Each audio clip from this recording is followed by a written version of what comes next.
Hey everyone, thanks for tuning in. If you're new here, consider subscribing. It really helps keep these stories coming. And while you're here, let me know in the comments where you're listening from. Now, sit back, relax, and let's get into the story. They interrupted the late-night movie with an alert. At first, I thought it was one of those monthly test signals. You know, the kind that screeches into your ears, throws a bunch of color bars on the screen, then tells you it was just a drill. But this one was different. The screen went black, no colors, no tones, just a silence. Then, in white block letters across the center, "Emergency broadcast system activated. Please stand by for official instructions." My popcorn froze midway to my mouth. I live alone, and it was just past midnight. The house was quiet except for the faint hum of the refrigerator in the kitchen. I remember glancing toward the window. It was pitch black outside. Still. Too still. The screen flickered again. A voice came through. Flat. Emotionless. Automated. "This is an emergency notification from the National Emergency Response Bureau. Please remain inside your homes and do not approach any persons outside your immediate household. Lock all doors and windows. Do not attempt to communicate with anyone exhibiting erratic or unusual behavior.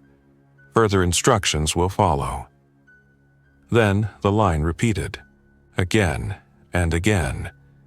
Each time it felt more unsettling, like the voice knew it wouldn't be the last time it had to say it.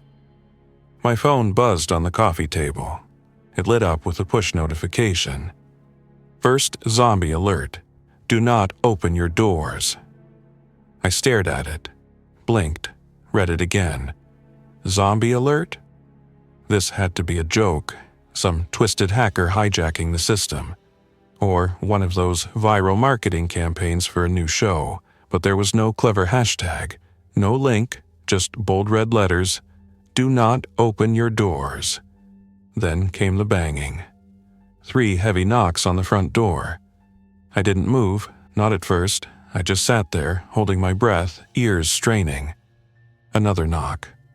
Slower this time, heavier. It didn't sound like someone using their fist. It sounded off, like they were using something stiff and uneven. The sound echoed like a branch hitting wood. My heart started to pound in my chest. I stood up slowly and crept toward the door. The porch light was already on.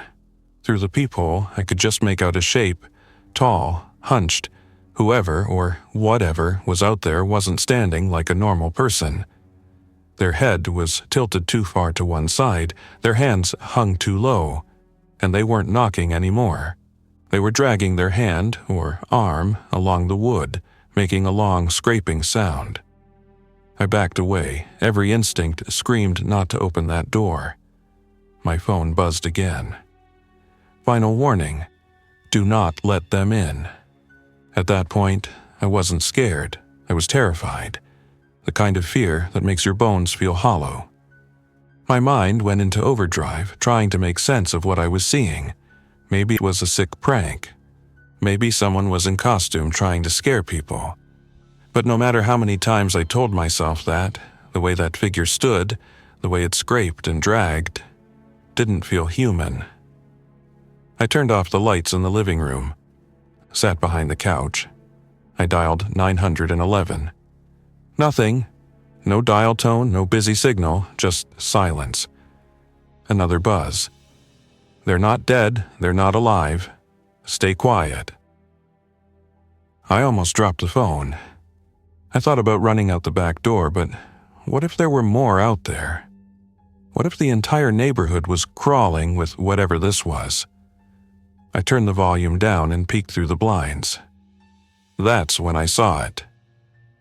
Mrs. Eckert, my neighbor across the street, was standing in her driveway. Or rather, she was swaying, like a tree in the wind. Her arms hung limp, but her head twitched at strange angles. And she was barefoot, in her nightgown, covered in something dark. Behind her, something moved, A second figure, shuffling, then a third. One by one, they emerged from the shadows, slowly filling the street. And every single one of them was staring at the lights coming from my window. They weren't walking like people. They moved with a stuttered rhythm, like puppets on strings pulled by invisible hands. Some of them dragged their feet, others twitched with every step, their limbs jerking too fast, too sharp. One of them, someone I think used to be the mailman, walked in tight, fast circles, muttering something over and over that I couldn't hear through the window. There were at least a dozen of them now. Some stood completely still, staring at the houses around them. Others slowly roamed the street like they were trying to remember where they lived, or looking for someone. My hand shook as I lowered the blinds. I crept toward the back of the house and checked the door. Locked, I slid the deadbolt into place, then pushed the kitchen table in front of it just in case. It had only been 20 minutes since the emergency broadcast. That's how fast it all happened. One moment I was watching a late-night comedy rerun, the next, I was hiding in the dark, with strangers moaning in the street and something dragging its nails across my front door. The scraping finally stopped. I thought that meant they'd left, until I heard something far worse. Breathing. Wet, rasping, like air being pushed through a throat that didn't quite know how to use it. It was coming from the side window near the couch. I crawled across the floor, careful not to make the hardwood creak. Slowly, I peeked up over the windowsill. A face was pressed against the glass, not banging, not trying to get in, just watching. Its skin was a sickly, bluish gray. The eyes were white, cloudy, unfocused, but even with that, I felt like they were looking through me. The mouth hung half open, revealing teeth that looked too small and too many at the same time. But it wasn't what I saw that scared me most. It was what I realized. That face, it used to belong to Kevin Martinez, the teenager from down the street. I'd seen him just the other day, skateboarding past my driveway. Now, he stood in the cold, barely dressed, his fingers tapping gently against the glass like he was knocking on the inside of a fish tank. The tapping got faster, sharper, and then, without warning, it stopped. He backed away from the window, slow and smooth, like being pulled by a magnet. I didn't breathe. Then, like a switch was flipped, he let out a high, hoarse screech and flung himself at the glass. I jumped back, heart in my throat. The window didn't break, but the entire frame shook. He hit it again and again. Other heads began to turn. I could see shapes moving toward the noise. More of them, responding. I ran to the hallway and turned off every light I could find. The house dropped into pitch black. I covered the windows with whatever I could, blankets, towels, anything to block out the glow. In the dark, I could hear them. Footsteps on the grass. Hands against the siding. Something thudding against the fence. I didn't know what they wanted. I didn't understand how they got this way. But one thing was clear. They weren't confused or lost. They were hunting. My phone buzzed again. Stay low, stay silent. Help is not coming yet. I wanted to scream, not out of fear, out of frustration. Someone was sending messages. Someone knew, but who? And why wasn't anyone showing up to stop this? Was it the whole city, the whole country? I opened my messages to try calling my sister. The screen went black. No battery, even though it had been half charged 15 minutes ago. The room suddenly felt colder. I was alone, disconnected, in the dark. And outside I heard something new. Music. Somewhere down the street, an old radio was playing. A static-filled tune from the 50s or 60s, cheerful and strange against the horror outside. I followed the sound to the front window and peeked through the narrowest slit in the curtain. One of the creatures was dancing.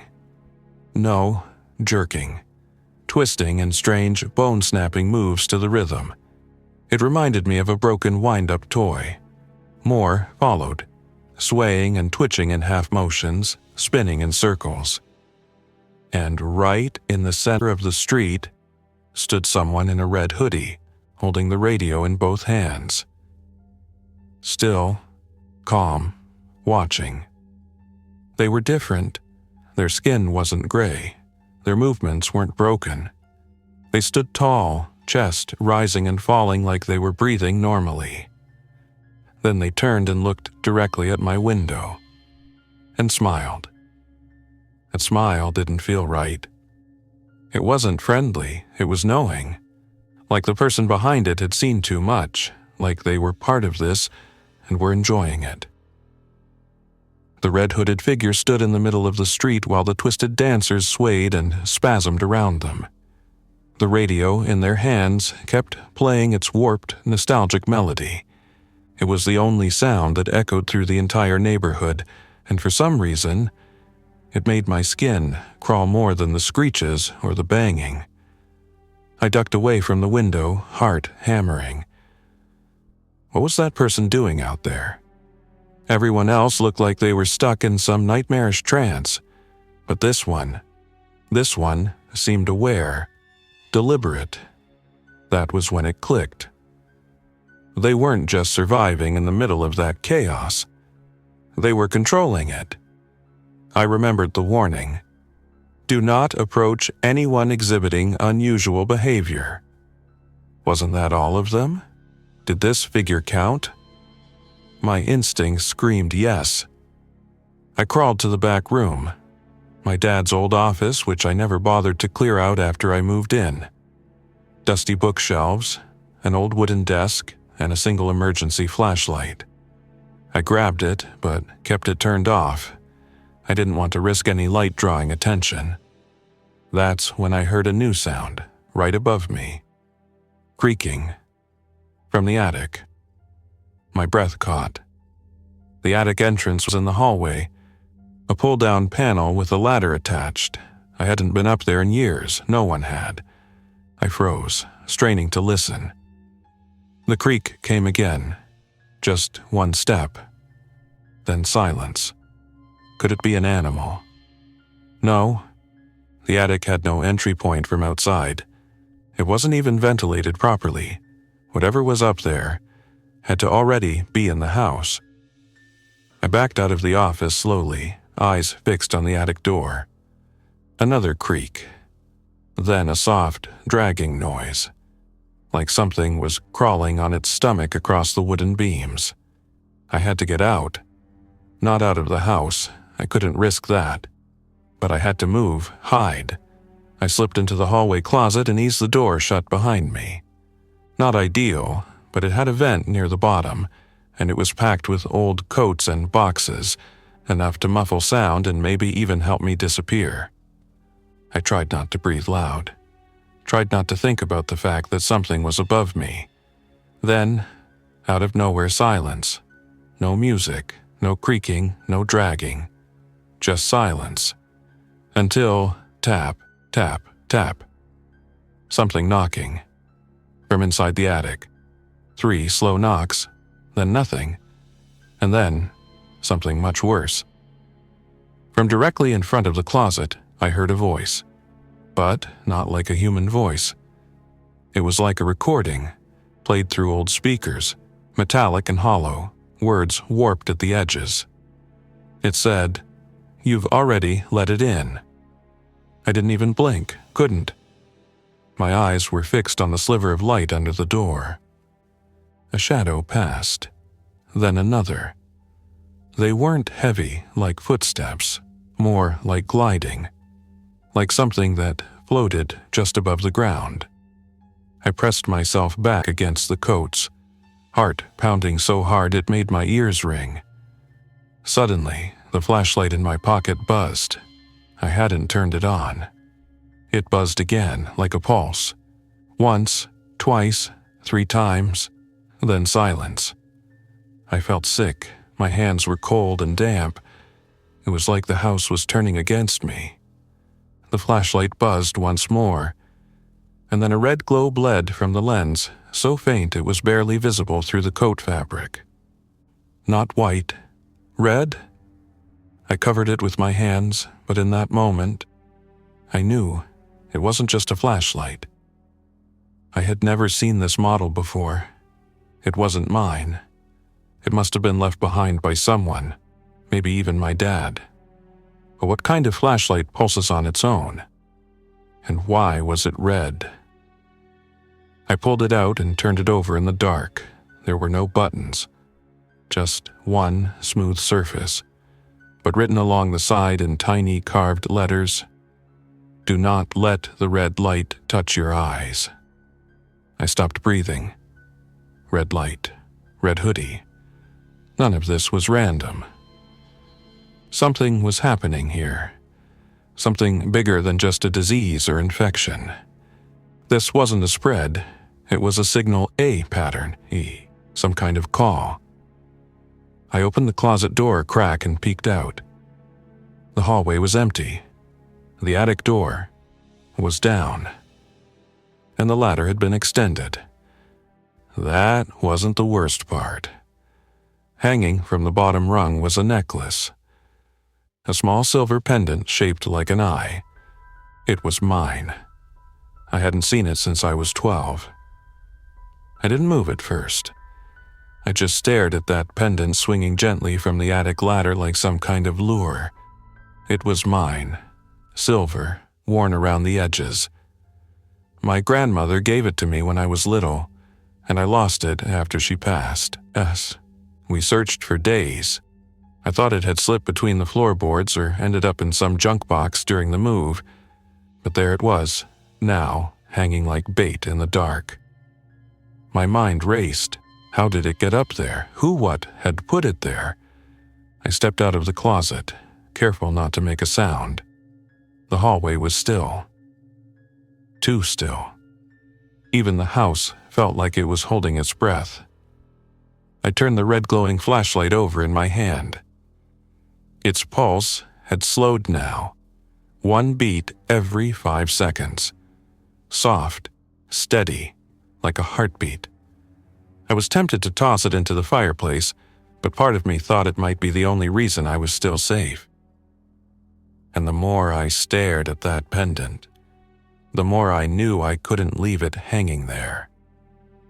Not just because it was mine, but because something wanted me to see it. I crept forward, step by step, until I stood under the attic hatch. The ladder groaned slightly under its own weight as if daring me to climb. I reached up and took the pendant. The moment my fingers touched it, the flashlight buzzed again harder. Then I heard it. A whisper from above. Just one word, barely audible, carried like a breath through a tunnel. Closer. My spine locked. No, absolutely not. I stepped back, heart thudding in my ears. That's when something dropped from the attic. A piece of paper. Yellowed, folded into a perfect square. It floated down like it had been waiting for me to step away. I picked it up with shaking hands and opened it. There was no writing, just a single symbol, drawn in what looked like black ink but shimmered red when the flashlight passed over it. A circle. Inside it, a jagged line, like a crack, and under that, a smaller eye, scratched so deeply into the paper I could feel it with my thumb. Suddenly, I heard footsteps again. Not above, below, outside. I ran to the window and parted the curtain a half-inch. The street was full now. Dozens, maybe hundreds of those creatures. They didn't look human anymore. Their arms hung at unnatural angles. Some had torn clothes, others none at all. Their faces were vacant, yet their bodies moved with purpose, all turning slowly in the same direction. Toward a single house. Mine. And in the middle of them, the one in the red hoodie still stood, holding the radio high, but the music was gone. Now it was just static, crackling, sharp, almost like whispering in reverse. The red-hooded figure raised one arm and pointed straight at me. That's when they started moving. Not stumbling, not limping, running. I dropped the curtain and backed away from the window, heart slamming against my ribs. This wasn't a slow infection. It wasn't random. They were responding to a command. Someone, or something, was telling them where to go. And I had just become the target. I ran to the kitchen, grabbed a knife from the drawer, checked the back door, still blocked. I turned to the basement door. Unlocked. I had one option left: go down, hide, and hope they passed. Or at least buy time to figure out what was going on. I bolted into the basement and shut the door behind me. It was pitch black, the kind of darkness that feels alive. I turned on the flashlight, carefully keeping the red glow away from my eyes. It cast a dim circle of light ahead, just enough to guide my steps. The basement smelled like damp earth and old cardboard. The air was heavy. I moved past boxes and shelves deeper into the room until I found the breaker panel. Maybe if I killed the power, it would look like the house was empty. Maybe that would help. I opened the panel and stopped cold. Inside was another note, folded and wedged between the switches. I unfolded it with trembling fingers. This one had writing. They hear through electricity. Turn it off and they'll forget you. I didn't know whether to trust it, but I didn't have time to debate. I flipped the main breaker. Instant silence. Not just in the house. Outside. I listened hard. No running, no pounding. Just nothing.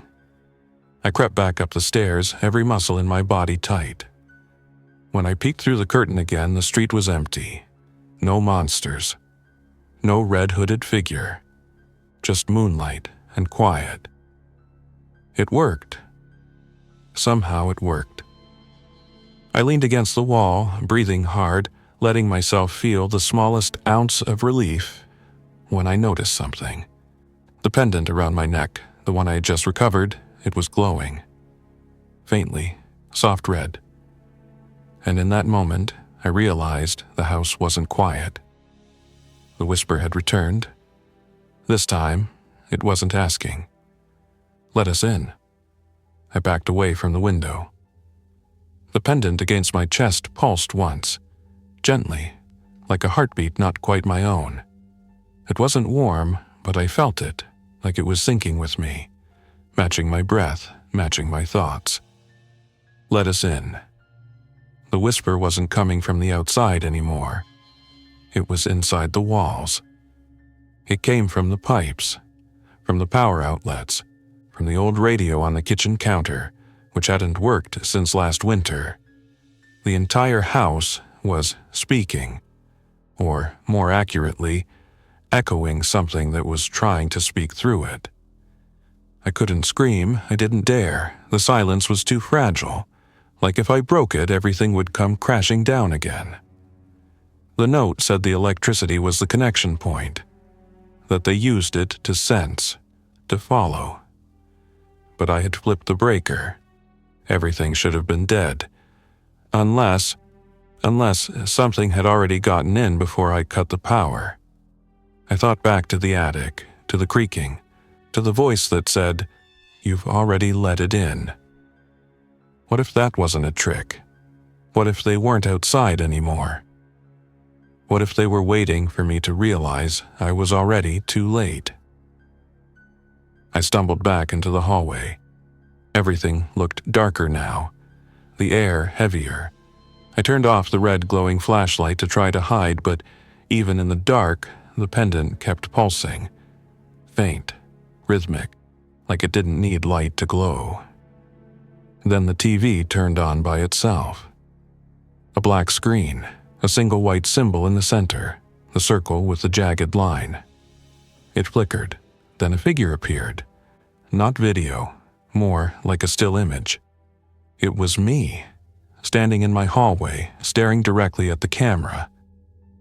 Only I wasn't holding a flashlight. I was holding the radio, the one from outside, the one that played the music. I reached for the remote, gone. The power was off. How was the screen still on? The figure on the screen tilted its head, slowly, unnaturally, and then it smiled. Not my smile, its smile. And behind that smile, its eyes began to glow, dim red, just like the pendant. That's when the screen went black. And the front door unlocked itself. I ran to it through the deadbolt, but the lock had already slid open, like it had never been engaged. Something was toying with me. That's when the floor creaked again. Above me, the attic. The ladder still hung down. The pendant was glowing brighter now, almost steady. It wasn't a tracker, it was a beacon. It wasn't helping me hide. It was marking me. I yanked it off and threw it across the room. It hit the floor with a hollow clink, and the moment it landed, the whisper stopped. Gone. Like a switch had been thrown. No more voices in the walls. No more static in the silence. Just stillness. And then a knock, not on the front door, not on the windows, from the attic hatch above me. I looked up and slowly, ever so slowly, 2 pale fingers curled around the edge of the attic door. Long, thin, wrong. Then a face, but not a face like the ones outside. This one was smoother, purer, skin like stretched porcelain, eyes entirely black. It didn't lunge, it didn't crawl down. It just smiled. And then it spoke in a voice that felt like cold air in my lungs. You were chosen when you watched the signal. You let us in the moment you saw the screen. I wanted to run, to scream, to do anything, but I was frozen. It dropped down, gracefully, like a puppet with invisible strings. Its feet didn't touch the floor. It hovered a few inches above it, toes never making contact. The hallway lights, even though I had shut off the power, flickered to life, one by one, behind it as it moved. You were never meant to survive. You were meant to spread. And that's when I noticed what it was holding. The red hoodie. It wasn't wearing it. It was offering it. Like it was handing me a uniform. A role. The hoodie folded itself perfectly in midair, then floated toward me. I backed into the corner. My mind raced, screamed at me to do something, anything, but every time I tried to move, my limbs felt heavier. Like gravity had changed. Like something else had taken hold of me. The figure smiled again. One wears the hood. One carries the signal. One opens the door. Suddenly, all the TVs in the house flickered on. My face. That symbol. And the radio static returned, low and hissing. But it wasn't coming from the screens. It was coming from inside my head. I screamed. Everything went black. I don't remember falling, only waking. The room was dark, darker than anything I'd felt before. Not the absence of light, but something thicker, like a blindfold made of shadow had been tied over the world. I couldn't see, but I could hear. A low hum, not from any machine. This hum felt alive, pulsing, breathing, rhythmic, like a language I wasn't supposed to understand. Then came the voice, not from outside, from me. It didn't use my throat, it didn't need to. I could feel it inside my skull, echoing off the walls of my own thoughts. It was like something had reached into my mind and was testing the walls, scraping its fingers across the inside of my soul. The hood is ready. The signal is strong. The door is open. I tried to scream, but my mouth didn't move. I wasn't paralyzed. I just wasn't in control. My body stood. Not because I told it to, but because it decided to. It moved with a calm I didn't feel, walked without hesitation, back through the hallway, past the shattered pendant on the floor, past the attic with the now closed hatch, toward the front door. It was open now, completely. Outside stood the figure in the red hoodie, but this time it wasn't empty. It was wearing my face, not a mask, not a reflection. It was me, with my clothes, my skin, my eyes, everything down to the scar above my eyebrow. Smiled, just as the others had, and raised the radio again. Music returned, an old lullaby this time, soft and slow. The sky above the neighborhood had changed. The stars were gone, replaced with something swirling, dark, pulsing like a wound in the sky. And everywhere more people stood on their lawns, their porches, behind broken fences, all wearing red hoods, all waiting for something. My body stepped outside.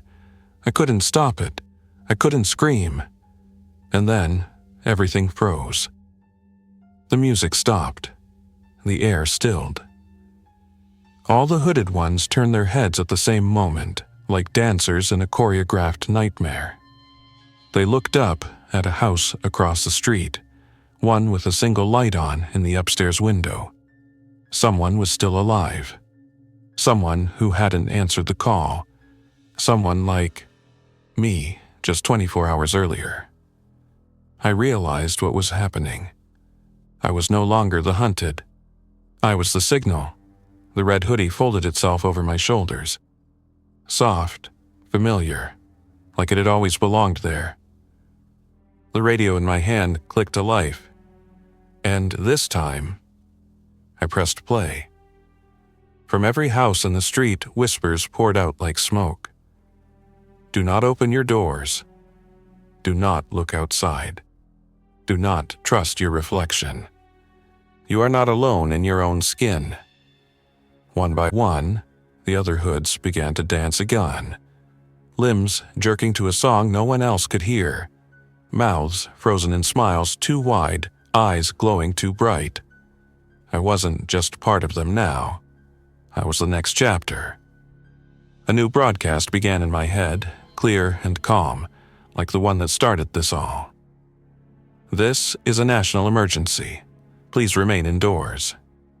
Do not respond to knocks, voices, or familiar faces. They are not who you think. The signal has already reached your town. First contact will appear in the form of static, music, or déjà vu. Do not engage. Do not let them in. Do not wear the hood. It remembers you, and it always comes back. I smiled, and I knocked on the neighbor's door 3 times, just like someone had done to me. And now, I wait. Thanks for listening. If you enjoyed this story, don't forget to like and subscribe. Your support keeps these creepypastas coming.